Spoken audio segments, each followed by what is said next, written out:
At ito na nga mabay, ito yung full video na nagluto ko ng sisig mga baay. Ito na ang sarap. Ginamit ko yung dalawang kaldero dyan para bilis lumbot ang aking karne para gawin ko ng sisig yung tainga at saka limpo at saka maskara ng baboy. At haba ako yung nagpalambot ng karne, hinanda ko na yung paminta at saka yung siling haba, siling green in English. Tapos luya, pampawala ng lansa para makrema at malasa. At saka calamansi para pampaasim at pawala ng lansa.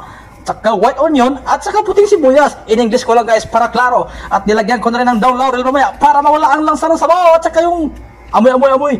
Okay kayo. At gamitan ko na siyang original na liquid seasoning pampalasa, pampakrima at saka butter. Mamaya piprituhin natin yung sisig na gamit sa butter at lalagyan natin ng mayonnaise.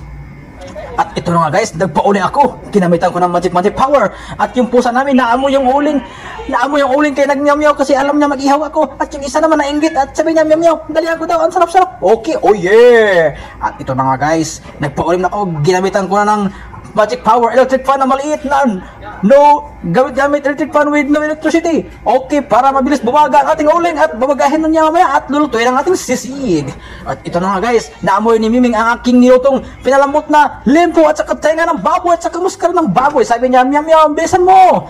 Robert na palahubog. Ginamitan ko ulit yung uling guys para ng power electric fan with no electricity. At ito na nga guys, malapit na ako kasi ako'y gutom na at sabik na ako. At ito guys, bago ko ihawin, napansin ko makapal yung hiwa ng karne kaya hiniwa ko siya ng limpo size para mabilis ihawin at para masarap at malambot at makrima at malasa. Okay kayo. At ito na nga guys, binagsak ko dun sa uling guys para maluto na guys. At ang aming limpo guys ay nag-smoke. Very happy. At oh yeah. Okay. At ito guys, nagkuha ako ng bayaran dun sa kanto guys ng tagahiwa guys. At binayaran ko siya ng gin bilog at isa yung malalasing na naman bago siya magpasok sa kanyang trabaho. At ito na guys, okay. Nakahanda na yung mga recados guys at binuhos ko na yung mga matapos ng hinihiwang sisig. Okay kayo, ang lami-lami na. Ang sarap-sarap na. Oh yeah. At yan guys ay malasa at makrima at hinahalo-halo na insan. Migos na ni insan yan. Migos na ni insan yan. Pasensya na kayo guys kasi ang sponsor namin guys ang nag-request ng palagyan ng siling pula kasi gusto nila manghang at masarap at makrima at mas spicy. In-English ko lang guys para maklaro-klaro guys. Tapos na guys. At ako guys ay minimigos ko na ulit kasi nga gusto ko at malasa at makrima. Oh yeah. Okay guys. Migos insan, migos insan ko na yan insan. Okay, tornado, super tornado. At ako guys ay nagpainit ng kawali at nilagyan ko ng butter para masarap at malasa at makrima. Hoy, pagala mo yung apoy kasi masunog. Hoy! Oh, ito na guys, migos na naman insan yung butter at saka yung luya para pampawala ng lansa at ang masarap ang sisig at makrima. Oh yeah, at ninunod na naman ni Roberto palahubog yung sisig guys. Nagpanilap na ako dyan guys. Lumalabas na hindi ako kasi gutom na ako at gusto ko na mag-inom ng gin bilog at saka Alfonso at saka Red Horse.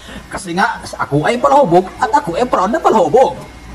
Ito ay isang ulam na linggo at pang isang linggong ulam at pangpulutan isang linggo. Para finish product mga paro. Sisig paro.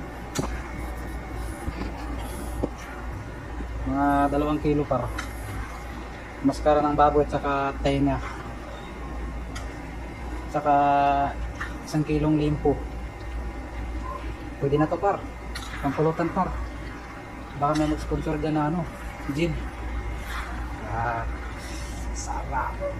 Perfect. Okay kayo, nami kayo.